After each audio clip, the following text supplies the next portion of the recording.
যে ব্যক্তিকে দেখতে বেশি সুন্দর দেখা যায় ওই ব্যক্তির ভালোবাসার মানুষ বেশি। অর্থাৎ দুনিয়ার মানুষ মানুষকে ভালোবাসে মানুষের সৌন্দর্য দেখা। যে যত বেশি সুন্দর মানুষ তাকে তত বেশি ভালোবাসে। আবার দুনিয়াতে যার ক্ষমতা বেশি ভালোবাসার মানুষ তার বেশি। যার সম্পদ বেশি সম্পদশালী মানুষটাকে দুনিয়ার মানুষ ভালোবাসে বেশি। বাহ্যিক কাঠামো দেখা দুনিয়ার মানুষ মানুষকে ভালোবাসে, সৌন্দর্য দেখা মানুষ ভালোবাসে, উচ্চতা দেখা মানুষ ভালোবাসে, যোগ্যতা দেখা মানুষ ভালোবাসে। মানুষ তো মানুষকে ভালোবাসে সম্পদ দেখা আর ক্ষমতা দেখা। কিন্তু আপনি আমার মালিক, আসমানের মালিক হান্নান, তিনি আপনি আমাকে বাহ্যিক সুরত দেখে ভালোবাসে না, তিনি আপনি আমার সম্পদ আর ক্ষমতা দেখে ভালোবাসে না। বিশ্বনবী বুখারীর riwayat বর্ণনা করেন, ইন্নাল্লাহা লা ইয়ানজুরু ইলা সুওয়ারিকুম ওয়া আমওয়ালিকুম ওয়ালাকিন ইয়ানজুরু ইলা কুলুবিকুম ওয়া আমালিকুম। আল্লাহর পয়গম্বর বলেন, দুনিয়ার মানুষ মানুষকে বাহ্যিক জিনিস দেখে ভালোবাসলে কি হবে কি হবে? আপনি আমার মালিক, আসমানের মালিক, মানুষের বাহ্যিক সূরত দেখেন না।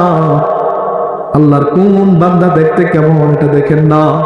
কে কতটা সুন্দর, কে কালো এটা দেখেন না। কার কি পরিমাণ সম্পদ এটা দেখেন না। বরং আসমানের মালিক দেখেন, ওয়ালাকিন ইয়ানজুরু ইলা কুলুবিকুম ওয়া আমালিকুম। বান্দার নফসের কি অবস্থা, আমলের কি হালত। আমরা মানুষকে ভালোবাসি বাহ্যিক জিনিস দেখা, কিন্তু আসমানের মালিক মানুষকে ভালোবাসে তার দিল দেখা, তার নফস দেখা। যার দিল যত সুন্দর, যার মন যত সুন্দর, ওই ব্যক্তি আল্লাহর তত মাহবুব বান্দা। সুবহানাল্লাহ।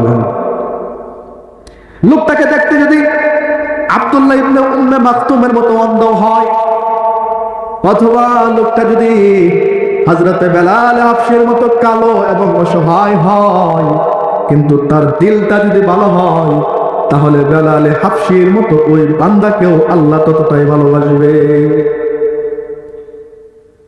এজন্য আল্লাহর কাছে আপনার বাহ্যিক জিনিস কখনোই কবুল হবে না। আল্লাহর কাছে কবুল হবে আপনার নফস, আপনার দিল।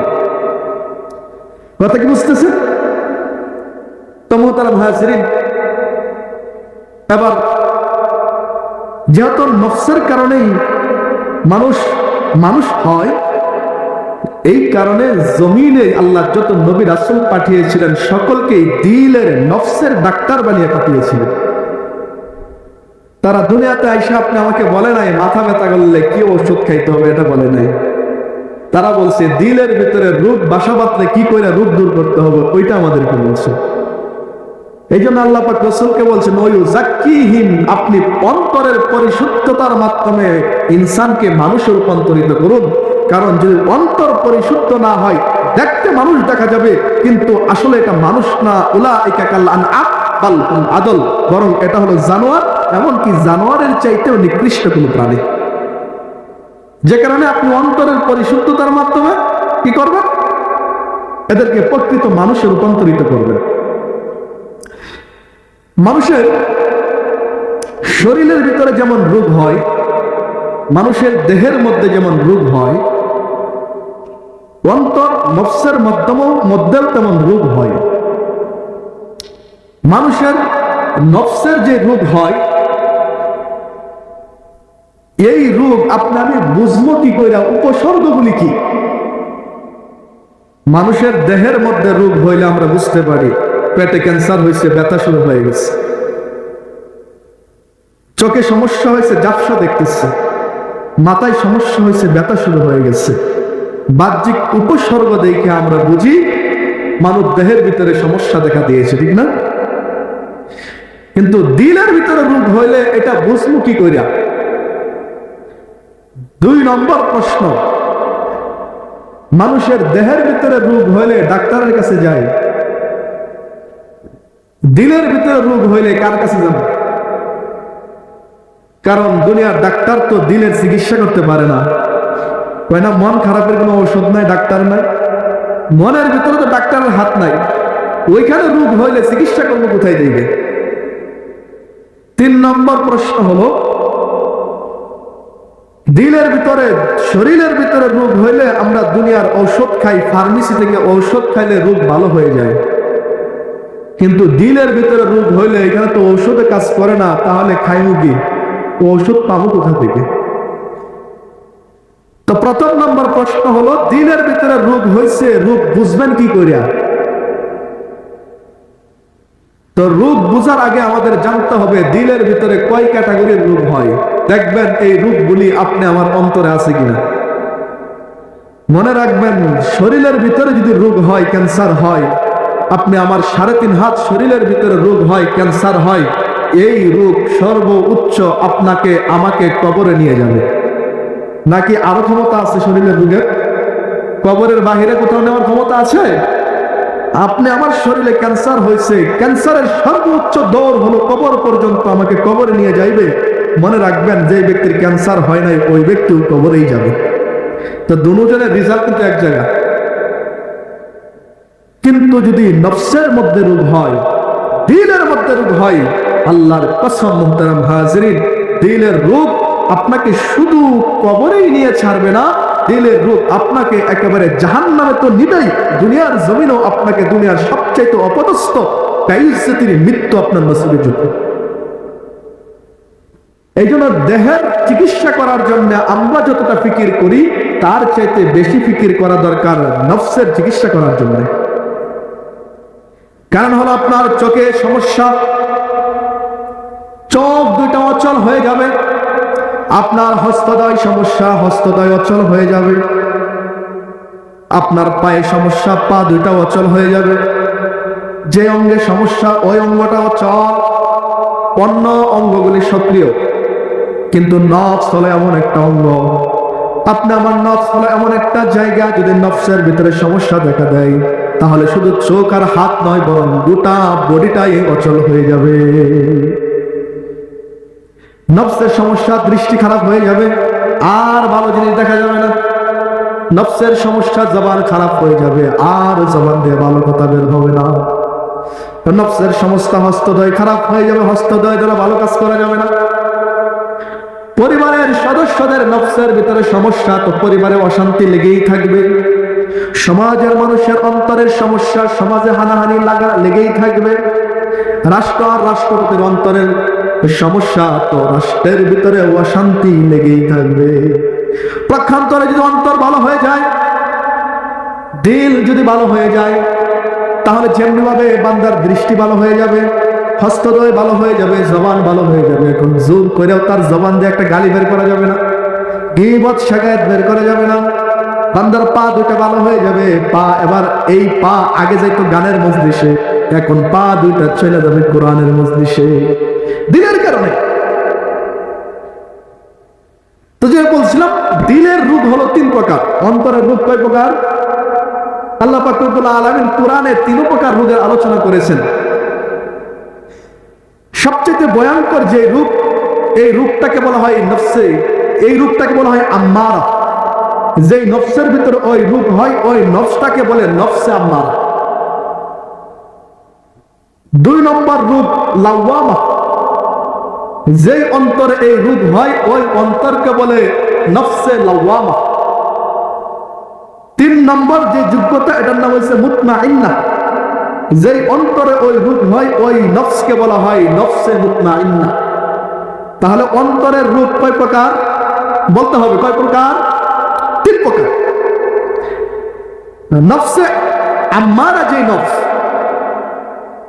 ওই নফসের রোগের আলামত কি? আপনি আমার অন্তরে আম্মারা রোগ বাসা বাঁধছে কিনা জানা দরকার নাই। কারণ নফসের ভিতরে যদি আম্মারা রোগে বাসা বাঁধে, ওই ব্যক্তির ঠিকানা হলো, চূড়ান্ত ঠিকানা হলো আল্লাহর জাহান্নাম। ভয়ঙ্কর রোগ। শরীরের ভিতরে অনেক সময় রোগ হয়, জন্ডিস হয়, ক্যান্সার হয়, প্রাথমিক পর্যায়ে ধরা পড়লে চিকিৎসা করলে ভালো হয়ে যায়, তাই না? কিন্তু যদি ক্যান্সার ফেটে যায়, পেটের ভিতরে টিউমার ফেটে যায়, ক্যান্সার এমন ভাবে হয়েছে যে এখান থেকে আর ফিরে আসা সম্ভব না, তখন দুনিয়ার কোনো ডাক্তারই তার চিকিৎসা করতে রাজি হয় না। তো নফসে আম্মারা বলা হয় নফসের ভিতরে এমন রোগ যেই রোগটা এমন পর্যায়ে চলে গেছে যে এটার আর কোনো চিকিৎসা জমিনে বাকি থাকে না, এটা আর কোন পীর বুজুর্গ চিকিৎসা করতে পারবে না, কোন নবী রাসূলও এই রোগের চিকিৎসা করতে পারবে না। ওই রোগটার আলামত কি? ওই রোগটার আলামত হলো বান্দা যখন নেকির কাজ দেখে বিরক্ত হবে। বান্দা কি করবে? নেকির কাজ দেখে বিরক্ত হবে, গুনার কাজ করে সে নিজেকে জাহির করতে চাইবে, প্রকাশ করতে চাইবে। আল্লাহর কসম, বুঝে নেবেন তার নফসের ভিতরে আম্মারা রোগ নামক ক্যান্সারে বাসা হচ্ছে। তাহলে আম্মারা রোগের বাহ্যিক উপসর্গ, তার নেকির কাজ দেখলে বিরক্ত হবে। আপনি নামাজ পড়ার জন্য তাকে দাওয়াত দিলে সে বিরক্ত হবে, এমন মানুষ আছে না নাই? নামাজের দাওয়াত দিয়ে বিরক্ত হবে। রমজানুল মুবারক মাস শুরু হয়ে গেছে, তো বিভিন্ন তালবাহানা খুঁজবে আর বিরক্ত বোধ করবে। যে রাস্তাঘাটে বিড়ি টানবে, বিরক্ত বোধ করবে। নেকির কাজ দেখলে বিরক্ত বোধ করবে। রাসূলের সুন্নাত মুবারক গুলি দেখলে তার শরীরের চুলকানি শুরু হবে। উলামায়ে কেরাম দেখলে গায়ের ভিতরে চুলকানি শুরু হবে।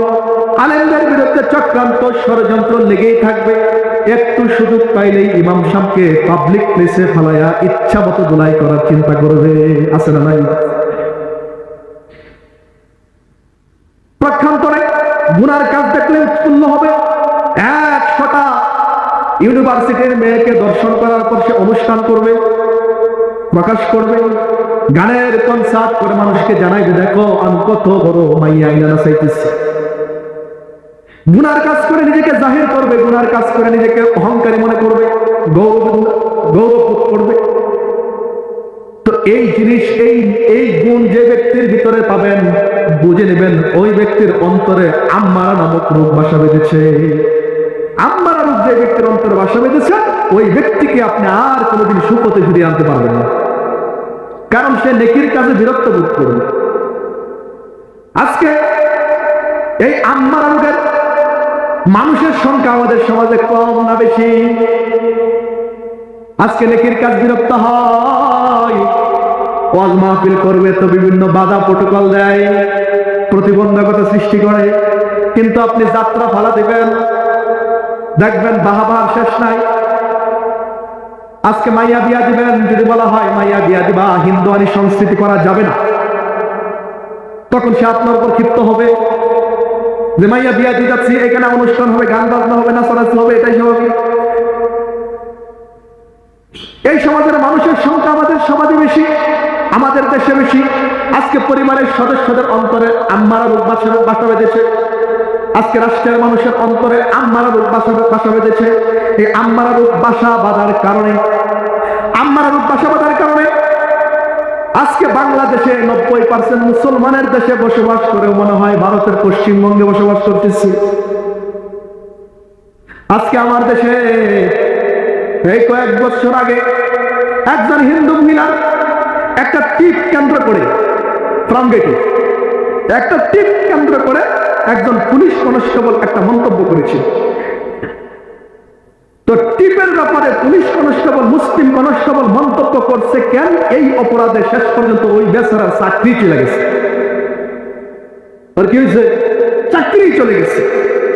আমার দেশে একজন হিন্দুর কপালে টিপের যে পরিমাণ মূল্য, আল্লাহর কসম করে বলে আপনি আমার মুসলিম মেয়েদের ইজ্জতেরও ওই পরিমাণ দাম না। একটা টিপকে কেন্দ্র করে গোটা দেশ তোলপাড় হয়ে গেছে। আর এখন অমুসলিম ভারতীয় এজেন্ট বাস্তবায়ন করে ইসকন কর্তৃক আমার দেশের অসংখ্য মুসলিম নারী ধর্ষিত হচ্ছে। মিডিয়াও চুপ, সরকারেও চুপ। 2000 শহীদের রক্তের বিনিময়ে একটা পুরুষত্বহীন সরকারকে আমরা বসিয়ে রাখছি, আর আমাদের ট্যাক্সের টাকায় একটা মেরুদণ্ডহীন প্রশাসনকে আমরা বসিয়ে রাখছি। এদের দ্বারা না পারতেছে দেশের নিরাপত্তা দিতে, না পারতেছে আপনি আমার জান আর মালের নিরাপত্তা দিতে।